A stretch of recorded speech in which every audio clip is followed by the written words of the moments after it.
ជំរាបសួរក៏ដូចជាសួស្តីអ្នកទាំងអស់គ្នាថ្ងៃនេះផងដែរខ្ញុំនឹងនាំអ្នកទាំងអស់គ្នាទៅស្ដាប់រឿងក្តីឃាតកម្មមួយដែលគេស្គាល់ថាជាក្តីឃាតកម្មនៅក្នុងបន្ទប់លេខ403នៅថ្ងៃនេះយើងនឹងនាំអ្នកទាំងអស់គ្នាទៅកាន់ទីក្រុងតូក្យូប្រទេសជប៉ុនដើម្បីតាមដានរឿងក្តីឃាតកម្មមួយដែលមិនត្រឹមតែសាហាវខុសខើប៉ុណ្ណោះទេប៉ុន្តែវាបានបន្សល់ទុកនូវសំណួរជាច្រើនអំពីសុវត្ថិភាពនៅកន្លែងដែលយើងគិតថាវាមានសុវត្ថិភាពបំផុតសម្រាប់យើងនោះគឺជាផ្ទះរបស់យើងចង់ដឹងថារឿងរ៉ាវនឹងទៅជាយ៉ាងណាសូមតាមដានវីដេអូនេះទាំងអស់គ្នារហូតដល់ចប់រឿងរ៉ាវគឺបានចាប់ផ្ដើមនៅខែមេសាឆ្នាំ2008នារីម្នាក់ឈ្មោះថារីកាតូសាវ៉ា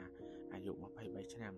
នាងរស់នៅក្នុងអាផាតមិនមួយកន្លែងនៅក្នុងសង្កាត់កូតូទីក្រុងតូក្យូប្រទេសជប៉ុន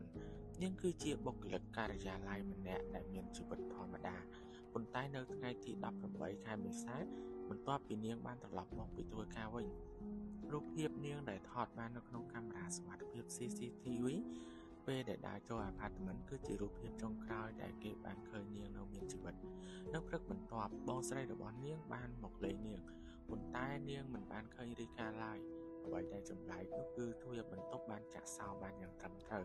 កាបូបលុយទូរស័ព្ទដៃបែរជានៅក្នុងបន្ទប់ចំណែកស្បែកជើងរបស់នាងក៏ស្ថិតនៅពីខាងមុខបន្ទប់របស់នាងប៉ុន្តែរីកាបានបាត់ខ្លួនដូចជាផ្សែងនៅចំណុចនៃការបាត់ខ្លួនរបស់រីកាតូសាវ៉ាគឺជាផ្នែកដែលអាចកំបាំងនឹងគួរឲ្យព្រឺព្រួចបំផុតវាប្រៀបបានដូចជាការរលាយខ្លួនចូលទៅក្នុងខ្យល់ខាងក្រោមនេះគឺជាការបដិឆេទនិងសកម្មភាពចុងក្រោយដែលប៉ូលីសបានសិក្សាស្រាវជ្រាវឃើញនៅម៉ោង 7:30 នាទីយប់កាមេរ៉ាសវត្ថិភាពនៅច្រកចូលអាផាតមិនបានចាប់រូបភាពរីកាដើរចូលក្នុងអគារវិញបន្ទាប់ពីនាងបានបញ្ចប់ការងារនាងមើលទៅធម្មតានិងគ្មានសញ្ញានៃអ្នកតាមដាននាងឡើយនៅម៉ោង 7:35 នាទីយប់នាងបានផ្ញើសារម៉ែលទៅកាន់បងស្រីរបស់នាងដើម្បីបញ្ជាក់ពីគម្រោងជួបគ្នានៅថ្ងៃស្អែកដែលជាថ្ងៃចុងសប្តាហ៍នេះគឺជាសកម្មភាព Digital ចុងក្រោយរបស់នាងនៅម៉ោង 8:00 នាទីយប់គឺជាការប៉ាន់ស្មានរបស់ប៉ូលីសជាពេលវេលាដែលឃាតករបានប្រើសោចម្លងលួចចូលក្នុងបន្ទប់របស់នាងខណៈពេលដែលនាងកំពុងតែសម្រាកអ្វីដែលធ្វើឲ្យប៉ូលីសវិលមុខបំផុតនៅក្នុងសប្តាហ៍ដំបូងនោះគឺស្ថានភាពបន្ទប់លេខ402របស់នាងវាត្រូវបានចាក់សោពីខាងក្នុងពេលដែលបងស្រីរបស់នាងទៅដល់ទ្វារត្រូវបានចាក់សោបានយ៉ាងត្រឹមត្រូវដូចជាមានមនុស្សនៅខាងក្នុងប្រសិនបើមានការចាប់ចម្រិតហេតុអ្វីបានជាទ្វារត្រូវបានចាក់សោសម្ភារៈប្រើប្រាស់កាបូបលុយពេញទូរស័ព្ទដៃនិងកាតបុគ្គលិកសុទ្ធតែបានស្ថិតនៅលើតុស្បែកជើងដែលនាងបានពាក់ចូលមកក៏ស្ថិតនៅពីខាងមុខទ្វារនេះបញ្ជាក់ថានាងមិនបានចេញទៅដោយខ្លួនឯងនោះទេចំណែកឯពន្លឺភ្លើងនៅក្នុងបន្ទប់និងម៉ាស៊ីនត្រជាក់បានបើកចោលទាំងអស់ដែលបង្ហាញថានាងបានបាត់ខ្លួនទាំងបង្ខំកំពុងតែធ្វើសកម្មភាពអ្វីមួយការស៊ើបអង្កេតប៉ូលីសបានពិនិត្យកាមេរ៉ាសុវត្ថិភាពទាំងអស់នៅច្រកចូលអាផាតមិនលទ្ធផលបានបង្ហាញថារីកាមិនបានដើរចេញពីអគារវិញទេប៉ូលីសចាប់ផ្ដើមសង្ស័យថានាងប្រហែលជាស្ថិតនៅក្នុងអគារនេះនៅឡើយចំណុចដែលធ្វើឲ្យប៉ូលីសផ្ដោតខ្លាំងលើអគារនោះគឺកាមេរ៉ាសុវត្ថិភាពប៉ូលីសបានយកវីដេអូពីកាមេរ៉ាទាំង10គ្រាប់មកពិនិត្យយ៉ាងហ្មត់ចត់ពួកគេបានរាប់ចំនួនមនុស្សដែលដើរចូលនិងដើរចេញទាំងអស់លទ្ធផលបានបង្ហាញថាមនុស្សគ្រប់គ្នាបានដើរចូលសុទ្ធតែមានរូបភាពដើរចេញមកវិញលើកលែងតែរីកាតែម្នាក់គត់នេះជាភស្តុតាងបច្ចេកទេសដែលបញ្ជាក់ថាឃាតករនិងជនរងគ្រោះនៅក្នុងអគារនេះនៅឡើយពួកគេបានឆែកឆេរគ្រប់បន្ទប់ប៉ុន្តែមិនមានសញ្ញានៃការតស៊ូឬឈាមឡើយរហូតដល់ពួកគេទៅដល់បន្ទប់លេខ403ដែលនៅជាប់នឹងបន្ទប់របស់រីកា402អ្នកដែលរស់នៅទីនោះគឺជាបុរសម្នាក់ឈ្មោះថាហូស៊ីជីម៉ាពេលដែលប៉ូលីសសួរនាំគាត់បានឆ្លើយសំណួរយ៉ាងស្ងប់ស្ងាត់និងអនុញ្ញាតឲ្យប៉ូលីសចូលឆែកឆេរដោយគ្មានការរារាំងប៉ូលីសរកមិនឃើញអ្វីទាំងអស់នៅទីនោះមួយខែក្រោយមកប៉ូលីសបានរកឃើញតម្រុយតូចមួយគឺស្នាមឈាមដ៏តូចបំផុតនៅជិតរន្ធខ្យល់ពួកគេបានត្រឡប់ទៅឆែកឆេរបន្ទប់របស់ហូស៊ីស៊ីម៉ាម្ដងទៀតយ៉ាងលម្អិតលើកនេះពួកគេបានរកឃើញការពិតដែលធ្វើឲ្យពិភពលោកតក់ស្លុតជាខ្លាំង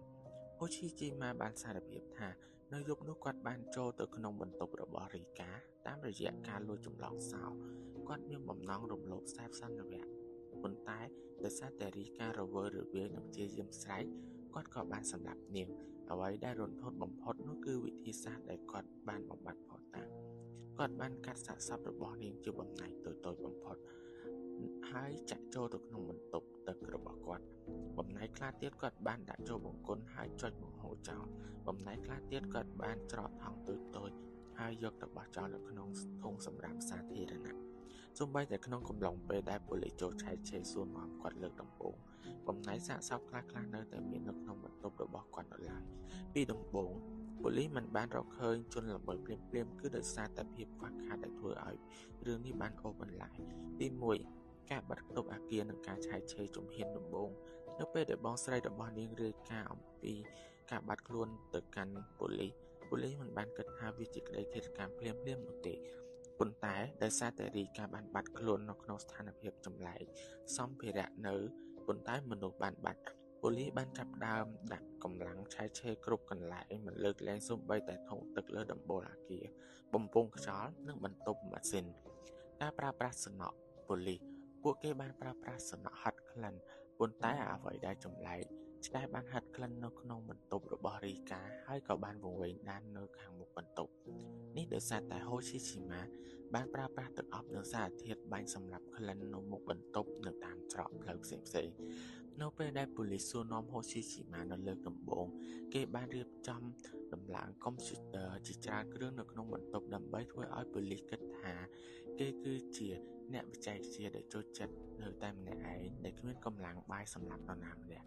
ហូឈីជីម៉ាថែមទាំងហ៊ានអនុញ្ញាតឲ្យប៉ូលីសចូលឆែកឆេរនៅក្នុងបន្ទប់ទឹកទៀតផងប៉ូលីសរកមិនឃើញដានឈាមឡើយព្រោះគេបានលុបលាង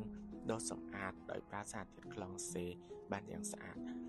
ជិត1ខែក្រោយមកការស៊ើបអង្កេតហាក់ដូចជាតច្រកប៉ុន្តែប៉ូលីសកោសលវិច័យមិនបានបោះបង់ឡើយពួកគេបានត្រឡប់ទៅត្រួតពិនិត្យបំពង់បង្ហូរទឹកនិងរន្ធខ្យល់ម្ដងទៀតលើកនេះពួកគេបានប្រើសារធាតុលូមីណុលសារធាតុសម្រាប់ស្វែងរកដានឈាមដែលគេបានលាងសម្អាតពួកគេបានរកឃើញ DNA របស់រីកានៅលើរន្ធខ្យល់ដែលតភ្ជាប់ពីបន្ទប់លេខ402និង403អ្វីដែលសំខាន់បំផុតគឺប៉ូលីសបានរកឃើញស្នាមមេដៃរបស់ហូឈីឈីម៉ានៅក្នុងបន្ទប់របស់រីកាទោះបីជាគេព្យាយាមជូតសម្អាតយ៉ាងណាក៏ដោយក៏វានៅសេសសល់ជាប់កន្លែងដែលគេនឹកស្មានមិនដល់ដូចជាខាងក្រោមនៃតុប៉ូលីសបានចាប់ផ្ដើមតាមដានឡានដឹកសម្រាមដែលចេញពីអគារទោះបីជាសាកសពត្រូវបានកាត់បំណែកតូចៗប៉ុន្តែប៉ូលីសបានរកឃើញបំណែកឆ្អឹងតូចៗខ្លះដែលបានឆេះមិនអស់នៅក្នុងរោងដុតសម្រាមដែលមាន DNA ត្រូវគ្នាជាមួយនឹងរីកានេះជាភស្តុតាងដែលធ្វើឲ្យហូឈីស៊ីម៉ាមិនអាចប្រកែកបាននៅពេលដែលប៉ូលីសចាប់ផ្ដើមសម្រេចចិត្តចាប់ឃាត់ខ្លួននៅថ្ងៃទី28ខែឧសភាឆ្នាំ2008ហូឈីស៊ីម៉ាត្រូវបានប៉ូលីសចាប់និងកាត់ទោសដោយតុលាការដាក់ឲ្យជាប់ពន្ធនាគារមួយជីវិតករណីនេះបានក្លាយទៅជាមេរៀនដ៏ព្រឺព្រួចសម្រាប់ប្រជាជនជប៉ុនអំពីគ្រោះថ្នាក់ដែលកើតឡើងនៅជិតខ្លួនបំផុតគឺជាអ្នកជិតខាងដែលមើលទៅហាក់បីដូចជាមានចរិតនិងអាកប្បកិរិយាសុភាពរាបសារ